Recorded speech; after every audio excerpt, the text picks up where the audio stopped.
All right, let's go. Glinton, thanks. What's What's up? up? Oh, did Is a it, little revamping, little yeah, remodeling, I know. changed up some things. So, Yeah, I heard the words and I was like, okay, yeah, and I've been trying to set it up differently for a minute, and so I got a little motivation from Vindicate, and that was cool as hell. So yeah, we did it. It was fun. mhm. But man, good week.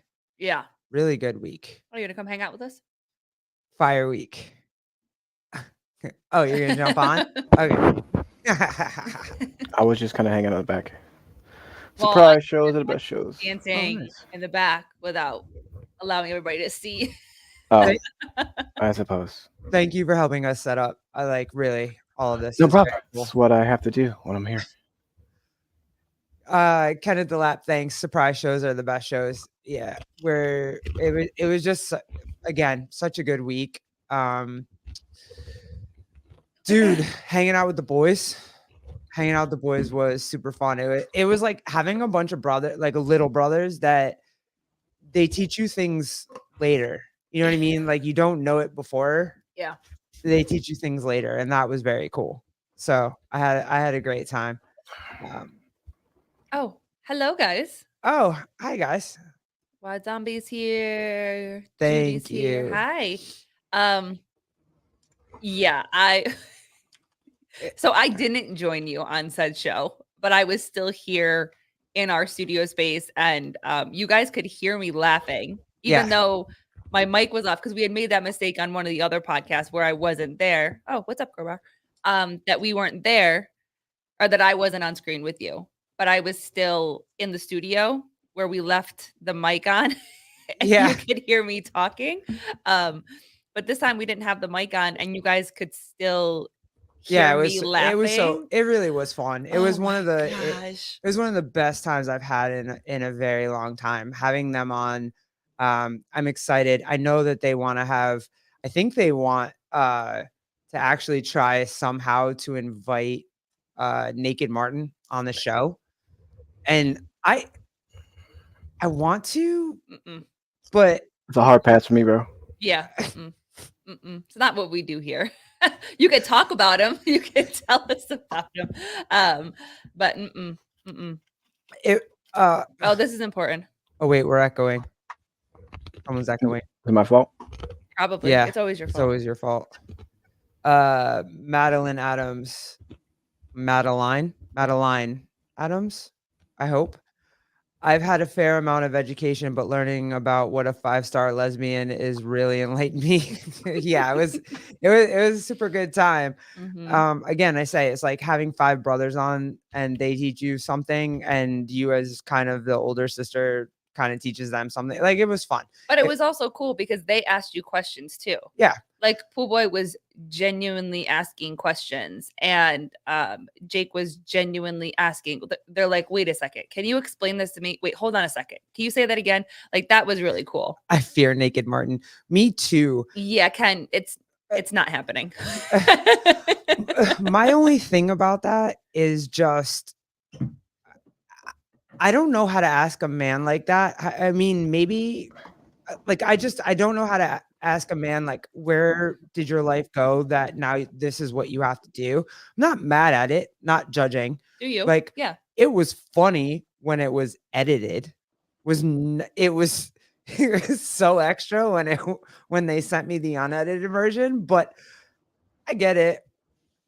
Wad Zombie, can you get stars back like stars every 15 years without any penis contact? I mean, I think so. I feel like it. I feel like you should be able to. I don't know if I don't know what the rules are anymore. Remember, the rules that I had were in like the late 90s, early 2000s. So I'm not Stop. absolutely sure, but I feel like you should be able to. I don't know. I'd like to die with 5 But stars. for boys though, I think but that's what I'm saying. Like for dudes though, if you touch the penis in high school, do you get stars back if you don't touch a penis later. Jeffrey. I'm sorry. What are we talking about? I mean, as a boy, you do that basically every day when you go pee. Kenneth the Lap. So, I believe it can be a rewards program like Blockbuster back in the day. Blockbuster. Yes, Wad Zombie agrees with you. I Oops, don't that's bad. That's bad. I don't think it's I don't know. I feel like that double standard for women as opposed to men still stands. I'm not mad at it. I think it's, you know what I mean? Mhm. Like if you're a dude and you touch a penis, you're gay. If you're a girl and you touch a penis and then you end up being gay, you get, yeah, sure, you get a redemption program. Like whatever. You get the stars back. Sure. Fine.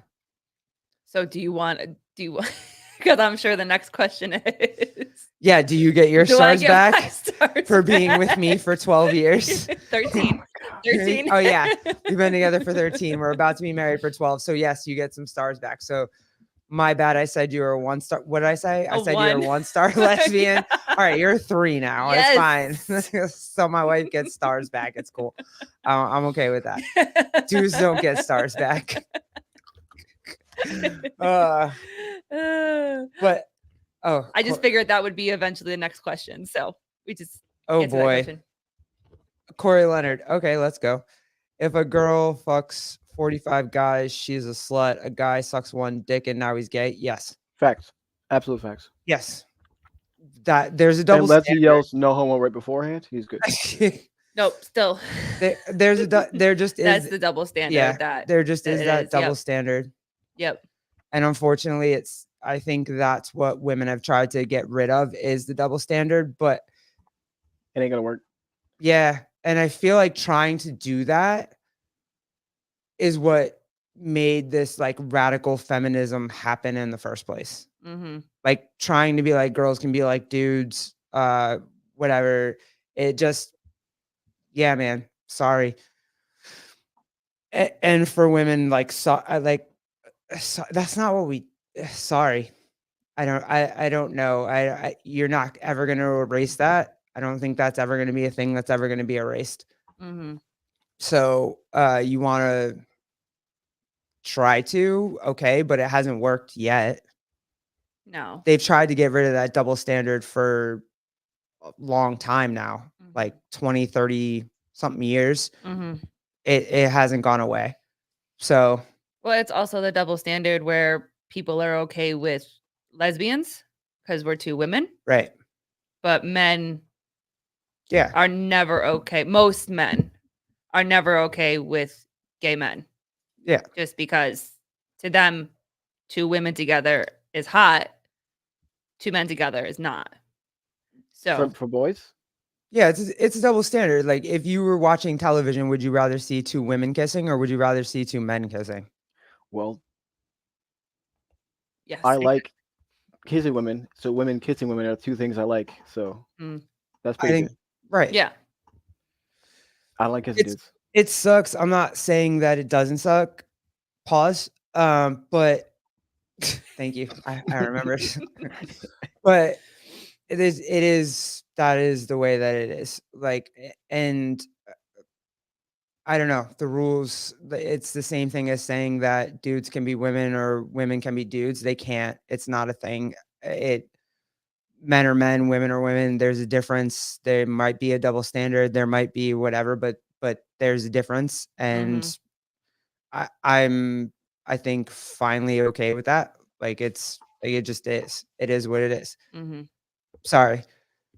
That's why I didn't like that interview with Jason Lee when he was trying to say like, oh yeah, no, a dude touching a penis doesn't make a dude gay. I guess there's context of how he's touching a penis. Nah. Is he a doctor performing surgery? Okay, fine. Sure. I'm just saying. Is he just stroking it while he's sleeping? Maybe he's gay.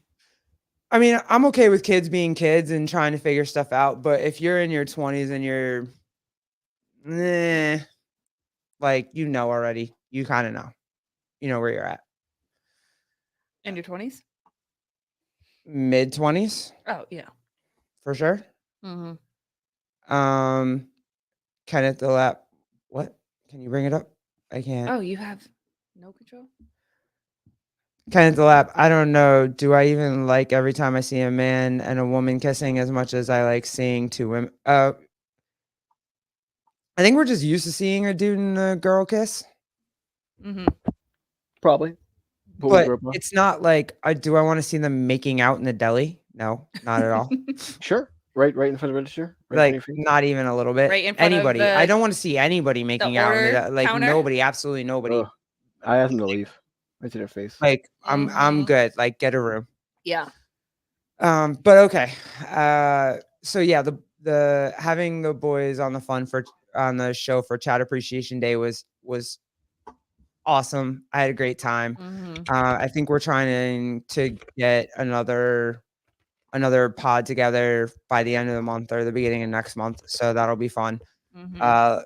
Love all of What what zombie? What zombie? Wad Zombie, especially hearing lips.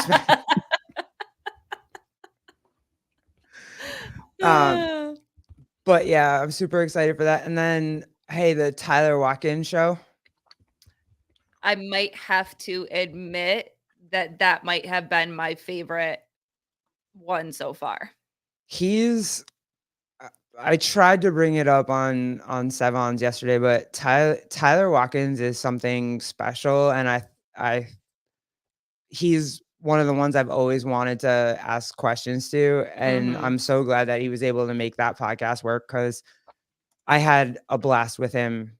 I really did, and I learned a lot from him too. Yeah. Even just the nerves or the, you know, the as much as he wanted to say he wasn't driven, I Yeah. absolutely thought he was driven. Yeah, but I think that is the difference in how you define driven. You see him as driven.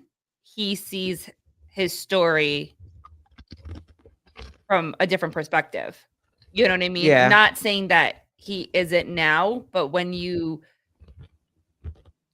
still trying to figure it out. So for He him, said maybe it's not driven, maybe it's a different word. he said, like, this is a snapshot of my life that you're seeing in this moment when I brought up certain things. Mhm. And I got that. Yeah. Like, yeah, it's a snapshot in your life. It doesn't define you. It's not, but also it was so cool to see him just like he just showed his heart. You know what I mean? He was willing to go there, and that was very cool. Mhm. And I think one of the reasons it's probably my favorite right now is because I'm able to relate to him in a Yep. lot of ways. I also was someone that changed their mind all the time and wasn't sure and didn't know and felt like I needed to follow a certain path, do a certain thing, be a certain person. And so really being able to ask him questions, now being on this side of the table, I guess you could say, versus being on the other side of the table where I was very much like him. Oh, our kid is joining us. Hello. Do you want to come say? Do you want to come say hi? Okay, come say hi. Can I have a snack? You can definitely have a snack. Okay, go. Oh, Yeah, Buford is definitely a solid human being, Yeah. Corey. It was, yeah, it was just really cool, and I think it's it really was just cool for me to be able to ask him questions and for him to be, I messaged him after and I just, I said thank you so much for just being so open with our questions because I know that they can be tough questions, but part of the reason that we have this show and why it's important for you to ask different questions than the same general questions is to show them in a different light, is to humanize them. So many times you see um you know a person a certain way or you assume that they're a certain way. But being able to ask different kinds of questions is really cool to be able to show a different side of them.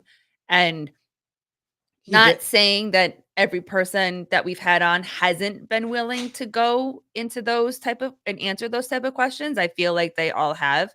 But for me, I think it was the coolest, my favorite one so far. I don't take away from the other ones. Yeah. Chase was also very cool to meet just as a fan. But his was the conversation, I think, was the one that was like, oh shit, this is pretty cool.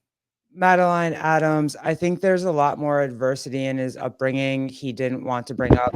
I mean, sure, probably could be. I think there's a lot more in our childhoods and upbringings that a lot of us don't want to bring up. Yeah, and I mean, he made the comment and he said it very just one time, and then kept it moving or whatever, is that he doesn't have a good relationship with his mom. Yeah. And obviously I can relate to that. And I can relate to that. And so it's like, oh, yeah, you get to see them as humans, you get to see them as people. And so I thought that was really, really cool. And again, just really awesome. The fact that he was so willing to have those type of conversations and answer those questions and keep going. So Judy Reed, Tyler has a quiet, gentle, unassuming, I think that's what you meant, unassuming persona, but is brilliant. Yeah. For sure. I can tell. Yeah. And Wad Zombie, I can't bring it up for some reason. Can't tell you how much he did for the Cards. Ultra talented. Yeah. I mean, he really is. And like to that point about, not having a good relationship with your parent, it does do something to you, right? Like it does affect how you move through the world. My mom died last August. It was something that I was going to talk about on Savon's podcast yesterday, but he wanted to do something where he and I just, kind of went off the cuff and it was super fun and I had a great time. And I've been meaning to talk about this only because I really haven't, and it wasn't, a thing that we had a very tumultuous relationship, and it was kind of the sort of thing where like you don't want to look at your phone when they text you, right? Because it's going to be a drunken, fueled text that you're afraid to see, that you don't want to hear those words from you. You know what I mean? And so when she passed, I hadn't spoken to her for about 10 years, right? Not really. I hadn't occasionally. Yeah, like here and there, especially when the baby was born. I definitely hadn't spoken to her after the baby was born. And so when she passed, it was more kind of like we already didn't speak. So when she passed, it was more like I can still pretend she's there, but like we're not speaking, if that makes sense. Right before she passed, my aunt went down there and saw her, and she was like, Garrett, like if you want to talk to her, like you have to call me now. And so I called, and the thing that she said to me, and she was very weak, you could tell.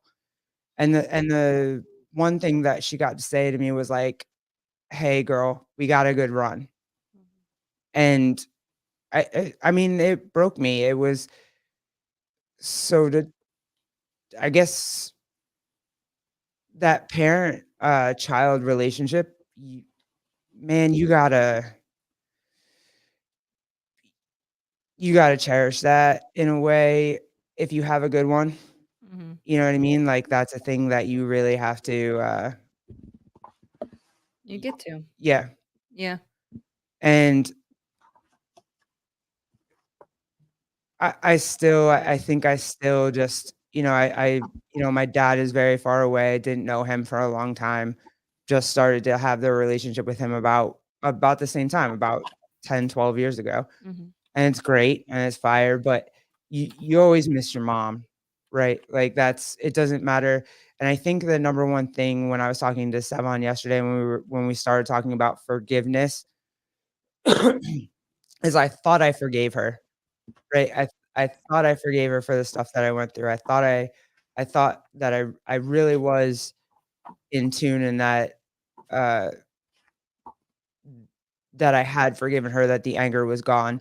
But before she passed? Yeah. Mhm. And then she passed and then the anger was gone. Mhm. Then the forgiveness came. And so I feel like sometimes we don't really know what forgiveness actually means. You know what I mean?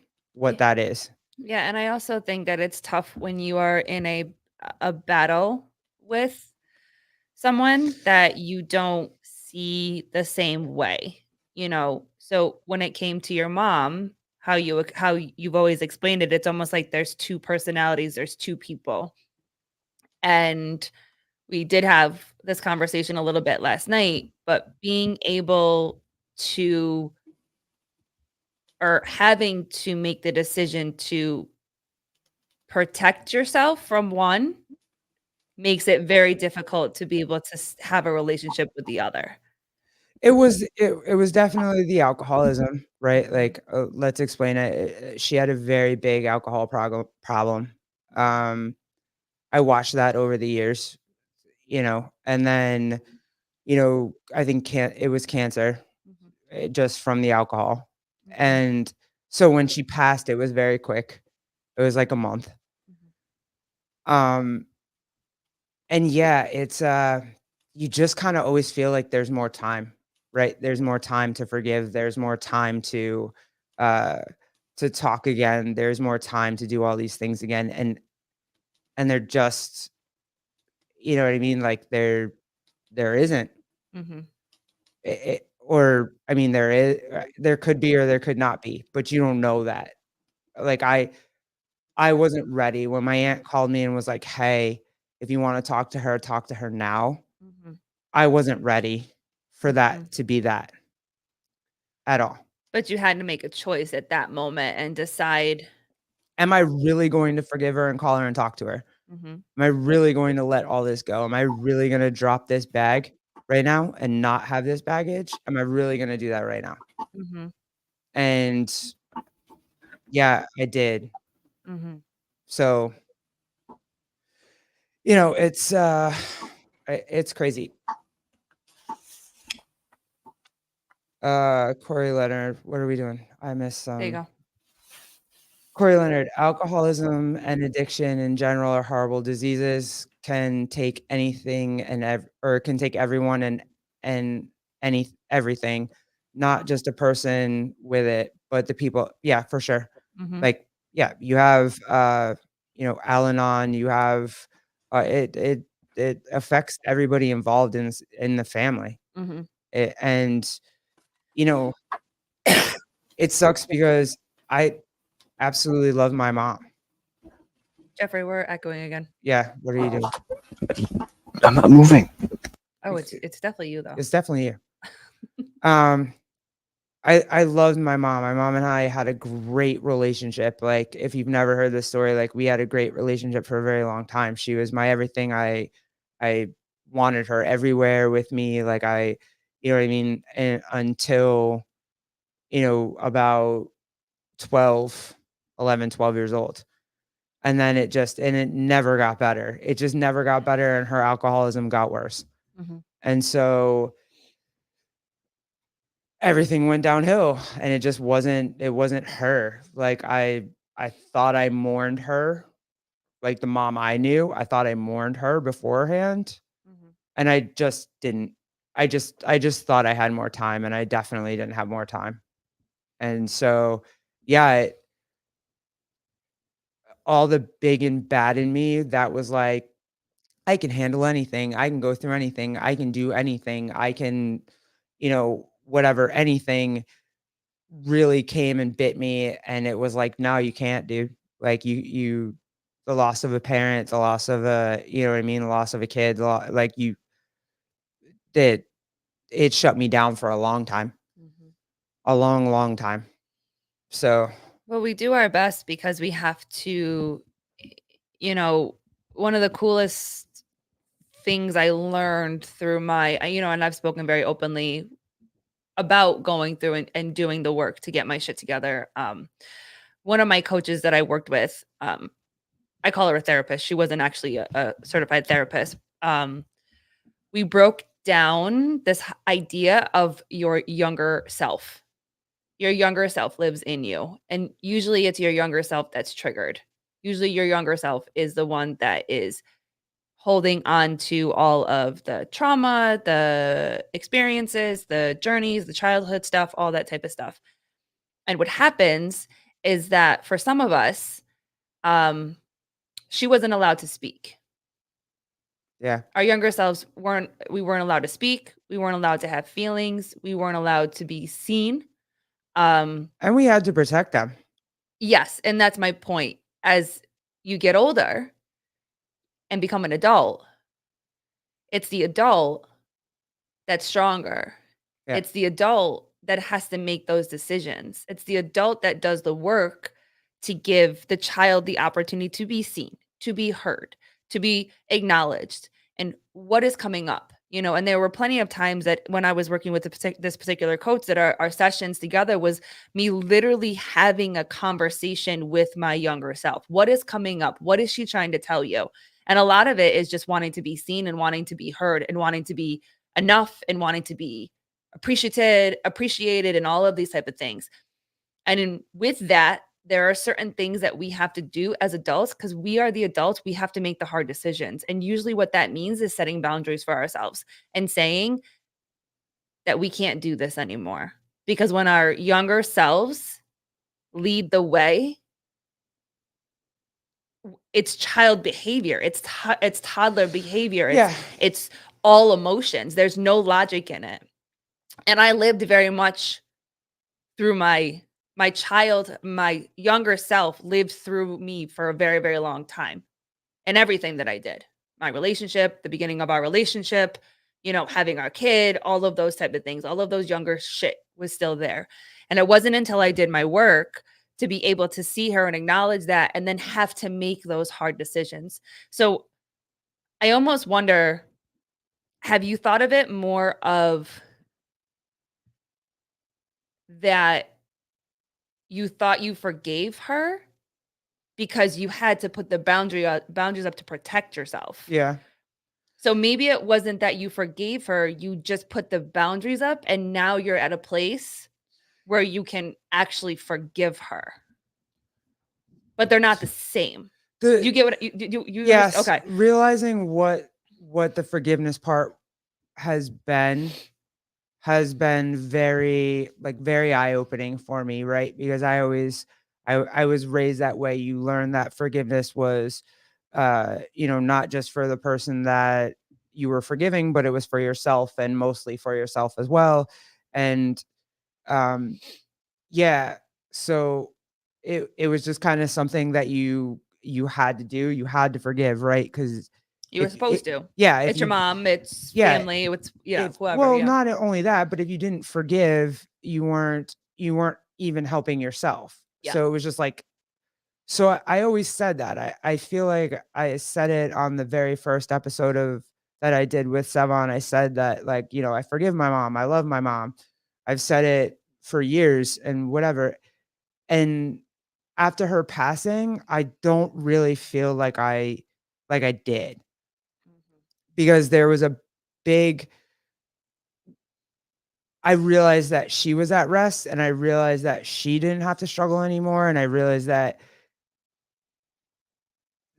I was I was still that little girl, and I was still just so angry. But I said that I forgave her because that was what you were supposed to do. And I didn't. I felt that weight after she passed. Like, I felt that weight go down after she passed. I felt the forgiveness and the I'm not angry anymore and the relief for her that she's not struggling anymore and that she's home and resting and whatever. I felt that after she passed. While she was here, it was just a constant struggle for the last 20, 25 years Mhm. for her. Mhm. And so, yeah, I don't know. I struggled with that for a very long time, but yeah, like I I I hadn't forgiven her before. I know I said it, but I hadn't forgiven her before she passed. I don't even think I knew what that looked like. Like what you actually have to do to forgive. Mhm. What work you actually have to do to forgive. Mhm. So, Well, do you think it was hard for you to forgive her? Because yeah, I was so mad. you were mad and she only was her addiction when she would interact with you. Yeah. And so I think that it's also okay to say you did the best that you could. The mother I knew, Yeah, the mom yeah, I loved and the mom I mourned was gone by the time I was 15. right. So, like, the woman that danced with me in the mirror, the woman that, we had, like, Lego My Eggo waffles in bed watching Home Alone or whatever, you Mhm. know what I mean? Like, Christmas, us waking up at midnight and going to Christmas mass and, the all the plays, all the her coaching my softball team, like, that woman was probably gone by the time that I was 15 years old. I just hadn't realized it until I was like 25 or 30. Mhm. So it just, you know, it I had to accept it too. I don't think I had accepted it.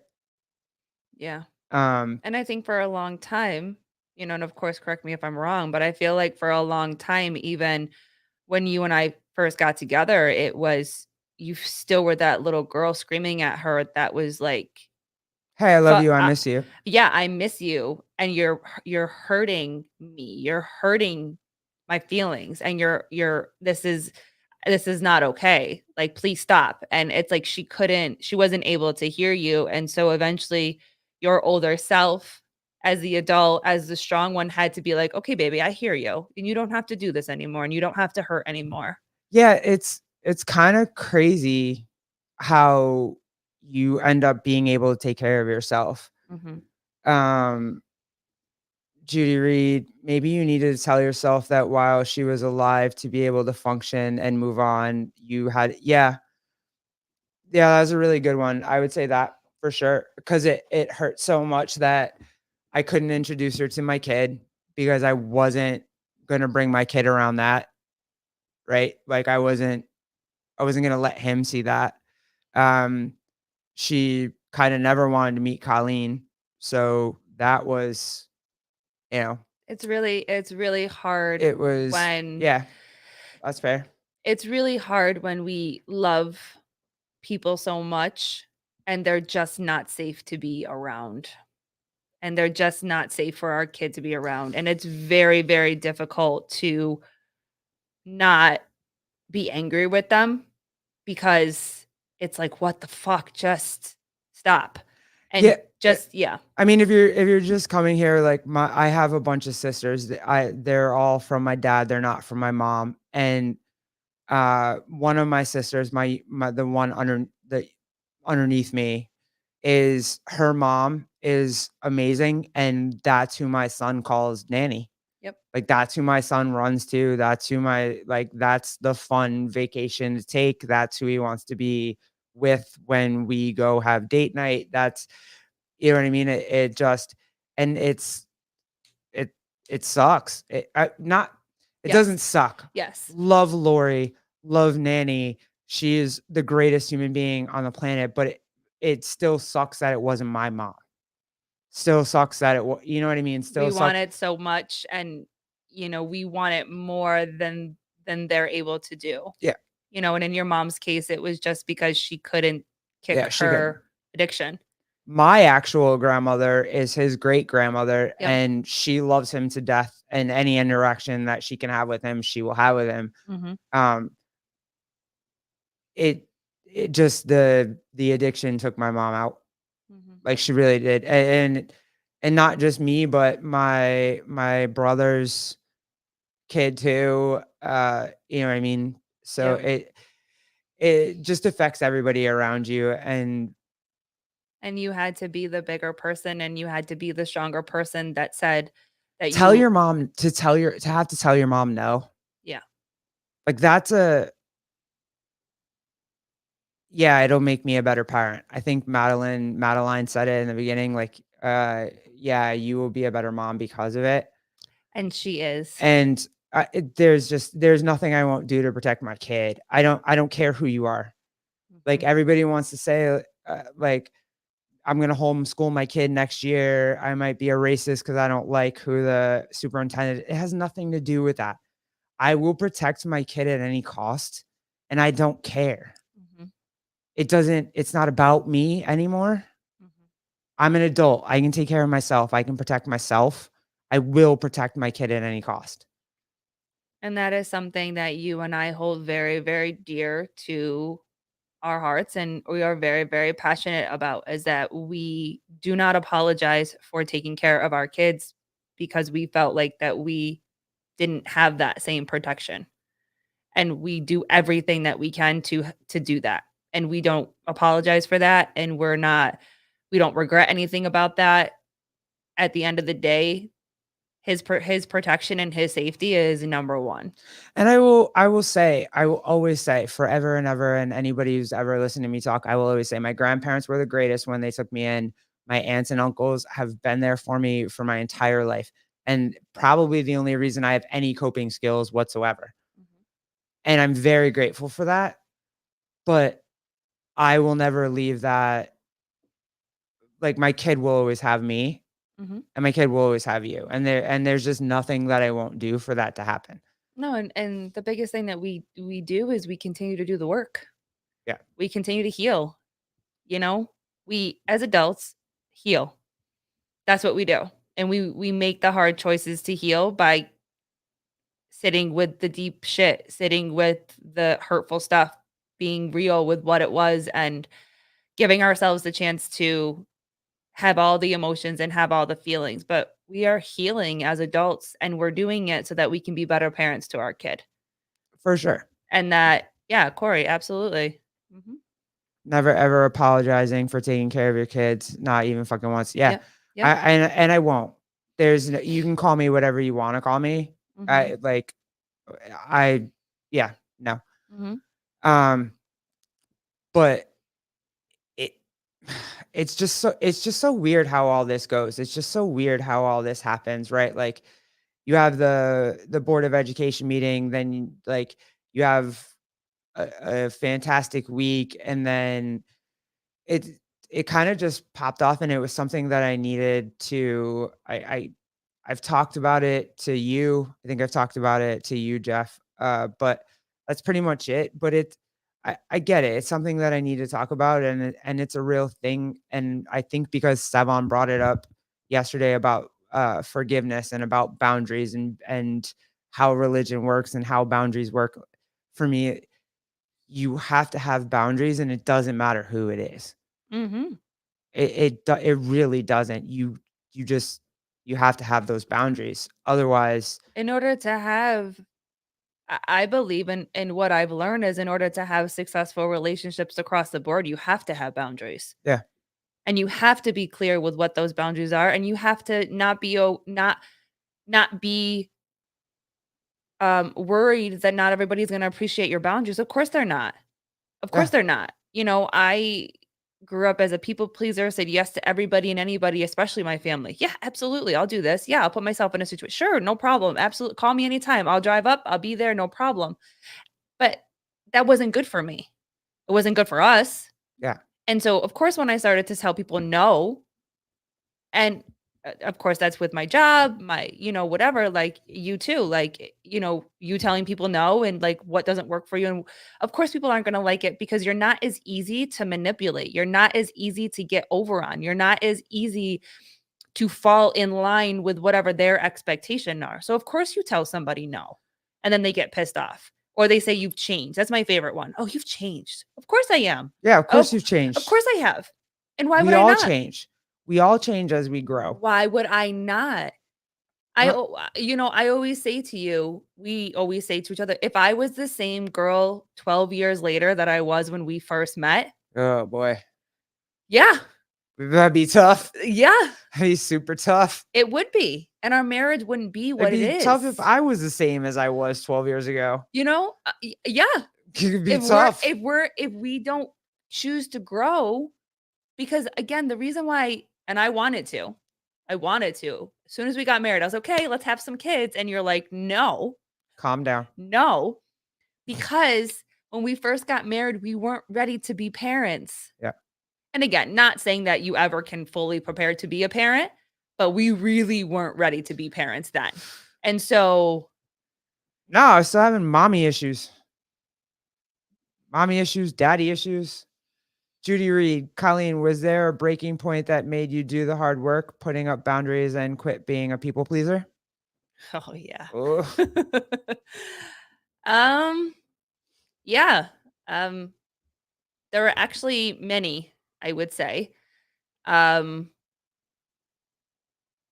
I think the first realization that the ones that you love can hurt you the most, which really kind of started to get me to see life differently, um, was when I got with Garrett. And not everybody was okay with that. People had opinions about that, especially some of the closest people that I thought would never abandon me, never leave me, never question me, just be there to support me no matter what. Even if Garrett and I got together and got married in 2 months, looked at each other and was like, "Oh, that was fun," but and just kind of thought that they would take me back in and I'd go home and whatever. And so when I started to really see people's true colors, um, was the beginning of me starting to see life clearer. Um, I think the first breaking point for me was the very first time I told some people no, that I wasn't going up to visit, that I wasn't going to get in the car and go. And they had some choice words and they called me some choice names. And and you have to remember, this is a 6-hour drive that these people, yeah, like that. where I used to always say yes, but of course I said yes. I lived 5 minutes from them. Yeah. So I said no for the first time, and I got called a lot of names. I got criticized. I got pretty much like tore apart and how dare I and all of this type of stuff. And there was actually a point where my nieces were taken away from me. And a little backstory. So I became an aunt very young. My eldest brother is 16 years older than me. I became an aunt very young. I pretty much grew up with everybody. Like I grew up with them. And so it got to a point where, oh no, I guess I'm going too far. So Yeah, it was like the minute that you got with me, it was like everything was done. yes. And we were gonna get married and we were gonna have a big wedding with the church and because I was big on getting married in a church. Hmm. And we were gonna have everybody there and the whole 9 yards and, Yep. and then her side of the family was like, "Well, if this person's coming, I'm not coming. How could you marry her? Yeah. What Made are it you doing?" about them. And, And everything was about them, and yep. we were like, "Screw it." We went and got married in a church down here that would marry us, that had a pastor that would marry us, because again, very important to me. Yeah. And we didn't tell anybody. I didn't, Really, nobody knew except for my side of the family and a for couple of my friends. yeah, for a For- very long time. for a It was like a year. year. Yeah. So I didn't, yeah, that's what I meant Yeah. to start back. So I didn't tell my family for a year that I got married. And then once she did say it, and It once was like yep. So then you got called all the names, told you can't see your nieces and nephew, was told all kinds of things. They were pissed as hell forever. yep. I was shunned. I didn't give a crap. And they really because- didn't come around until we had our son, Yeah. Once. who is 7. So that was like Um, 5 years later, 4 years later. That they Yeah. were like, "Hey, let's throw you a baby shower." And we were like, Yep. "Okay, let's see what's happening now." Yeah. Like, all right, fine. Like, Yeah. So that was when the eyes really started become clear. But the real breaking point for me to start doing the hard work with boundaries and everything like that was when we had our son. That I was it for me too. Minute uh we had him. yeah, so I felt triggered all the time. And when we talk about this idea of being all the way to the left and now coming center and being able to have my own thought, um I really I really had to take a hard look at myself because I wasn't happy. I wasn't happy. Yes. Yes. Yes. Yep. And then of course, like, yes, getting married and then moving away and all this type of stuff. And, also too, I haven't shared this with you guys yet, but Garrett is only the second woman that I have been with. So there was this whole conversation of like, it's just a phase. You don't actually like girls. You should be straight. This is not what I thought. You want to have kids. How can you have kids being with a woman? Like, it was all these type of things. Like, I like the ring. It's a very pretty ring. I don't accept this. I'll never accept this. Like, I mean, it really was a lot of feedback that was not loving and not accepting and not happy for me at all. But we had our son, and I went through postpartum with him, and I couldn't separate from him, and I couldn't leave him, and it was like I was just upset all the time. I was triggered all the time, and I was like, and then I had this crazy idea to start a business. So I wanted to start a business. Colleen Glitton Fitness, personal training. Once I left dancing and became a coach, I wanted to start my own business. Why not? Let me just jump in and start my own business. And so in doing that, I joined a business program, which I learned very quickly had nothing to do with my business, and the layers were starting to shed. Let me hold on. Yeah. One thing. Yeah. Kenneth the Lap, family should always be unconditional love. Yes. But also, Jeff, go away. Bye. He's like hanging with us, but not whatever. talking. Go away.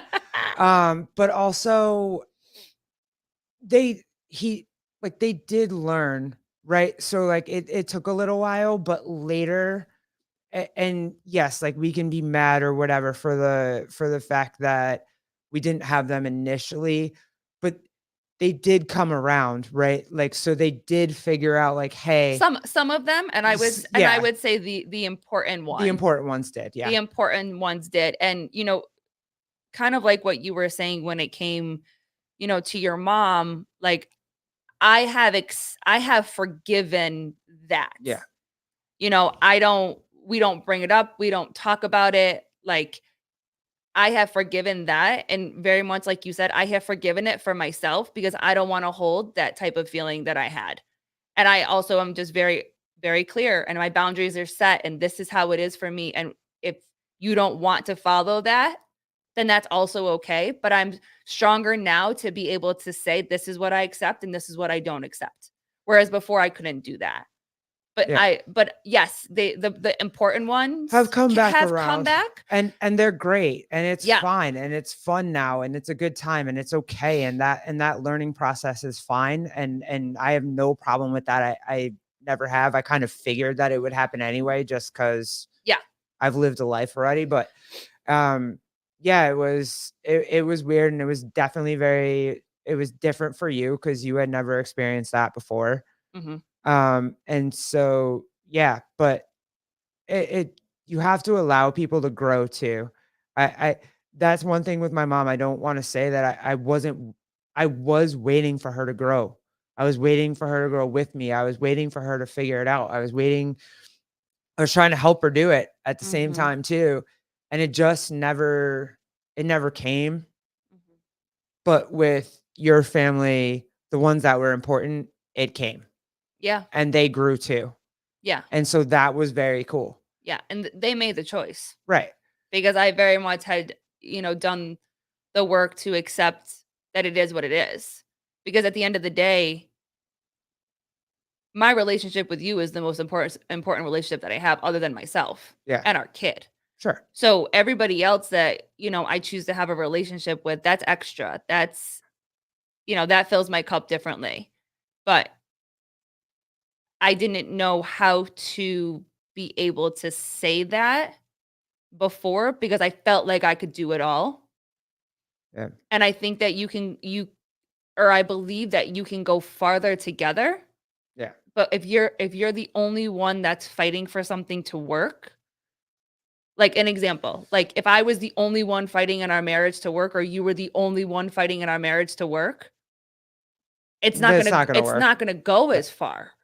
But when both of us are constantly working at it to stay connected and do all the things that we need to do to have the marriage that we want together, Yeah. we've been able to jump leaps and bounds I would say the last couple years because Always. of what we're doing.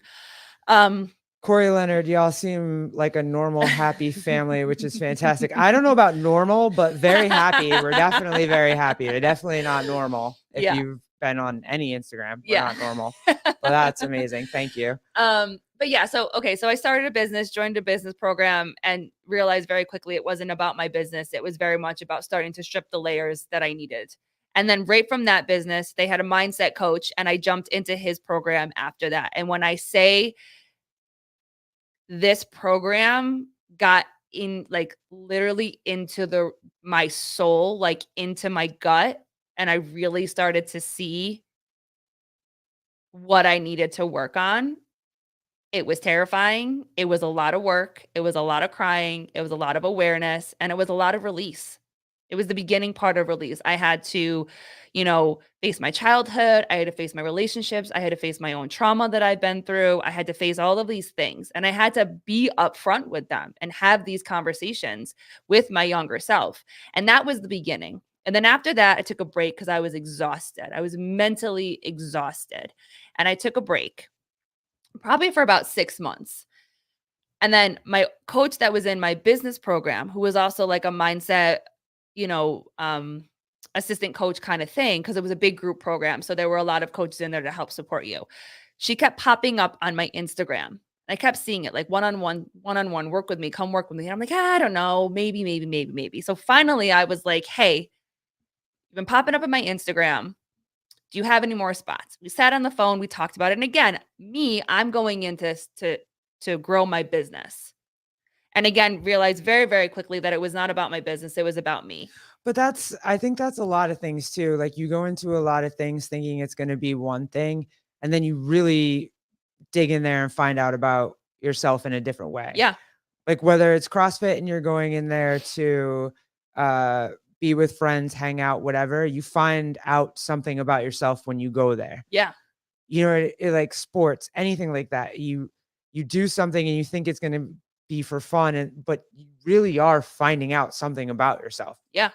They make you go there. Yeah. Go there. Like, and this coach did. And her name is Mary Teresa Tringali. That's my girl. I love her to death. She is the reason that I am the woman that I am today. She is the reason that I am the wife I am today. And she is the reason that I am the mother that I am today, because she stuck that mirror up in my face as many times as she pushed me the hardest as a coach, but she supported me the most. And she was able to help me really get to where I am. And it's because of that hard work that, again, now I'm able to set boundaries and say no to people and be confident in my word. And, like you said, I went into this, and if it wasn't us going into this, and I say us, of course, as a family going into this crazy idea that I'm going to start my own business, the ROI. I was super supportive. 100. Yeah. She handled the 15% of you that I couldn't handle. And I'm okay with that. I'm not mad about it. I'm not threatened by it. I'm not anything by it. Like, she was great. I met her. She was super cool. And that was what you needed at the time. And that's fine. Yeah. It felt like therapy, even though she's not a therapist. I mean, it really was. But yeah. But my point being, to kind of circle it back to what Judy said and kind of echo with what you were saying, is that this crazy idea to start a business is the reason that I'm here. And so, yeah, I don't have my business anymore, but my ROI that I got out of all of that process that I went through is way greater than any monetary value that I could have or did get from my business. Like, again, me being the strongest woman I have ever been in my life and not being triggered all the time and not being hysterical all the time. And just my body was in chaos all the time, and then my mind was in chaos all the time, and not being in that and being able to sit and be present no matter what we're doing is the biggest ROI that I could potentially have ever asked for. And it was from a crazy idea to start my own business, but it started, and I've said this to you, and I've said this to my coaches. The best decision I ever did was saying yes to you. I always thought that my life started to change when when I became a mom or when I really started to do the work on myself. No, this has been 12 years. At the time, it was 10 years in the making. And it was because I said yes to you, because I said yes to being with you, because I said yes to marrying you, because I said yes to moving here with you. When I said yes and I became a Glinton, my life has been changed. My true journey of life has started, and it was the day that I became a Glinton. When you find someone that you can grow with, and that's like when I found you too, when you find someone you can grow with, the sky's the limit. Mhm. And we talked about that a little bit with Tyler the other day. And it's just like when you have that person, when you have your person and you guys are lockstep and key, like and with all of this that's going on in this world, like I almost had to take a break from kind of doing, like, I'm excited to have Jenna and Amy back on next week, but I almost had to take a little bit of a break from it because it's like, ugh, it's so stressful and it's so like mentally draining and whatever. And it's just like, I just want to talk to people about happy things for a second, and then we'll get back to whatever this ridiculousness is that's happening right now. But yeah, when you find that person that's with you and got your back and whatever, it's awesome. And Yeah. it's never, it's It really is. And Judy Reed sounds similar to Enlifted coaching program. I haven't seen it, but I don't recognize the name, but I'm sure it's probably similar. yeah. Yep. Kenneth, we are the black sheep of our family too. Probably not to that extreme though, but I feel ya. Yeah, my mom used to say that all the time, black sheep. I was a black sheep kind of. And yeah, I mean, But I don't take away, because I know I've said this before. I don't take away from the shock of what you expect your child to be. And I think that part of what I can say now, and part of what was part of me being able to forgive, is understanding now they did their best. that they did their best in the time, in certain ways, in the moment. Yeah. In the moment, and that they were trying to process what was happening. I'm not excusing the name calling and that type of behavior, but understanding that some people were just like, I just don't understand. But they also don't always have the words to be able to say that. Yeah. I can be understanding now. And that's why I'm able to release that anger towards certain things. Again, I'm not condoning every single part of the reactions that I got, because I didn't deserve them, but I can understand and empathize with other parts of it where it was like, okay, they just didn't understand. Yeah. And they need time. And that's always my thing when it comes to being a parent now, and these big extreme ideologies and stuff like that. It's like, just calm down. Just take a second. Just take a breath. Like, slow down. What is the rush? What is the rush? Like, growth takes time. Understanding takes time. You and I have been together for 13 years, married for almost 12, and we are still figuring out different seasons of our life in communication, in connection, in navigating everything, work, our relationship, our kid, like, we are navigating, and we are constantly in process. And that is something that I learned too, is that being in process is a wonderful thing, because if you're still in process, you're still doing the work. If you've arrived, quote unquote, and there's a finish line, then you're not not doing the work anymore. It's like a marathon. Yeah. If you're running to complete, and you're training and you hear these stories, but they do the marathon, and then what? Yeah, it's over. It's over. Yeah, for real. There's no Yeah. there's no process Yeah. anymore. So for us, it is the greatest thing that we can do is constantly be in process. Coach Sir Moose, isn't it ironic that the people who supposedly subscribe to the highest moral code are the most hateful? Yep. I mean, that's tough, but yeah, sure. People that we look up to the most, people that we been with my missus 14 years next week, and we're both still growing together as individuals and constantly working on our. You have to. You have to. There's no way not to. If you let it go idle, that's pretty much, Mm-hmm. you know what I mean? Like Yep. it's just you're from what I've seen, you're gonna become roommates. So it's Yeah. but Yep. anyway, guys, I know we got into this like really heavy conversation. I guess I was just ready to talk today, but yeah, it was a really good week, and it was awesome on Savon's yesterday. I'm very grateful to him. He I'm always so freaking nervous when I go on his show or when he comes on here, but Yeah. I'm trying. But it was really cool to get to talk to him again. It's also fun to see, and I know you shared it with me, but kind of explain a little bit again. You have been the host of our podcast since we started. You're the host. You're the one that starts whatever. And I had worked so hard Yeah. on figuring out how to bring stuff up and run everything. And then I get on his podcast with him running everything. And I'm like, oh crap, I forgot how to just be on a podcast. Like I forgot how to not but you were able to understand him. Like when he came on ours, you were able to understand how the natural reaction is to like pull up the I was chat like, am I and say talking this? too much? And then I had the chat going so I could see the chat, but then I was like, oh, I'm not listening to anything he's saying. Right. So I turned the chat off so I couldn't see it so I could pay attention. Mm-hmm. Kenneth DeLapp, which is cooler, having someone on your show or you going on his show? Oh God. Oh man. Stumped you. Dude, I don't know. It was really I'm very proud of myself for being able to have him on my show and feel like I got to talk to him in the way that I wanted to talk to him and ask the questions I wanted to ask him and have that come out the way that, like present it the way I wanted to present.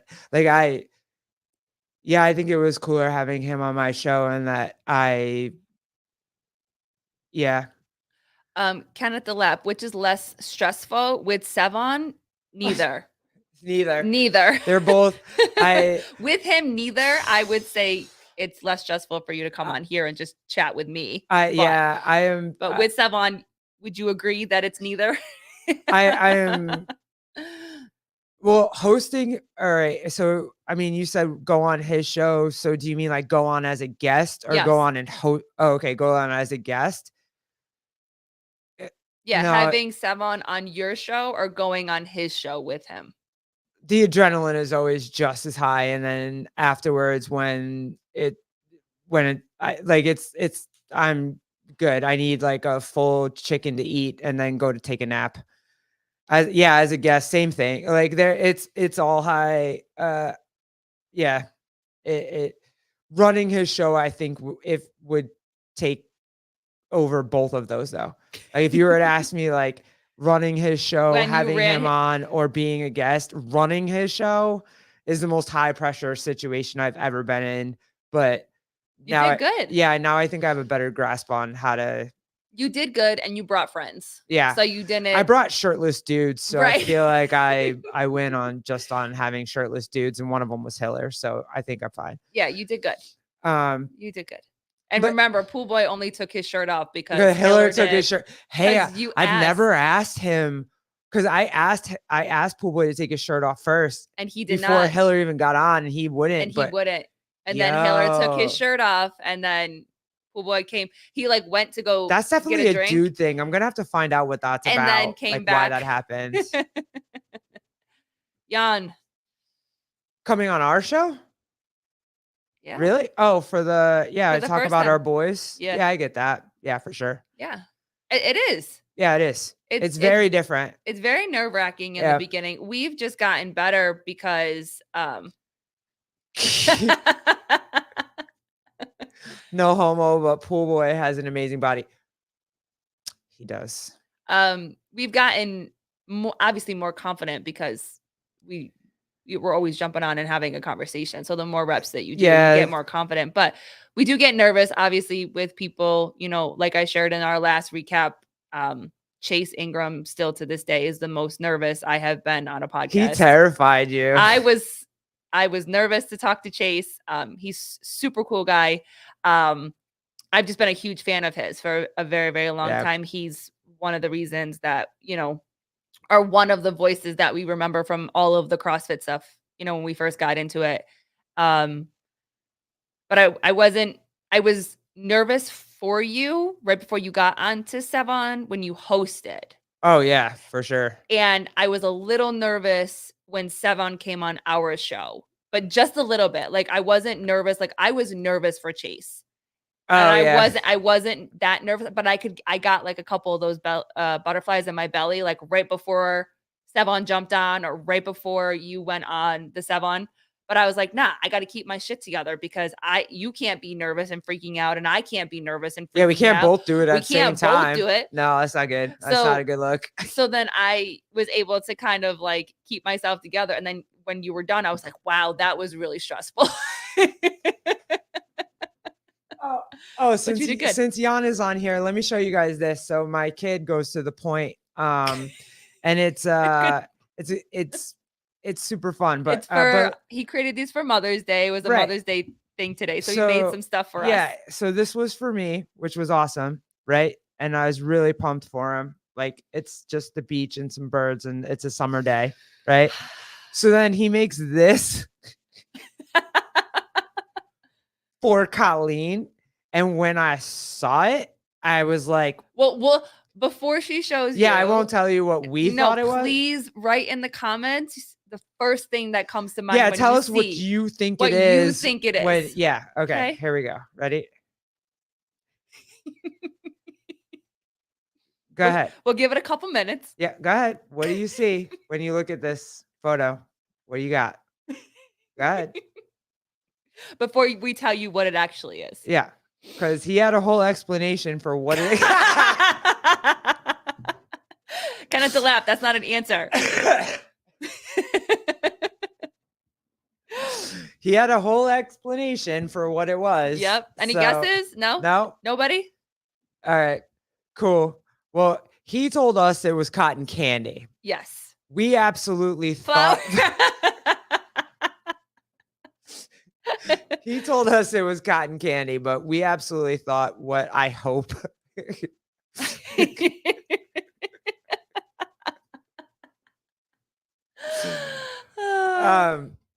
But yeah, we thought what everybody else. Oh, you guys are being. You guys are good, but Jan, if you were on my show, you would not have said that. That is not what you would have said. No. But all right, guys, thanks for hanging out. I appreciate you, Jeffrey Birchfield. Sorry, bro. Number one. You gotta go. Love you. Out, yeah. But thanks for always being here and we appreciate you, and... Jan, Kenneth, yes, Judy, Kenneth. Yes. Everybody. Thank you. Love you guys so much. We thought it was a sperm. We did. We thought it was sperm, Jan. Some kind of penis drowning. No, we definitely thought it was sperm. We thought it was sperm. And what a way to end a very serious. That's how you're supposed to do that. Yeah, that's how you're supposed to do that. Thanks for hanging out with us. We got some good stuff coming. And yeah. Yes, Jan. Sperm. Yeah. Ellie Hiller on Monday. Yep. Super excited to talk to her. It'll be fun. And yeah. Yep. Get the week going. Thanks, guys. Appreciate y'all always very much. Bye, guys. Awesome. Looks like a dick. Talented.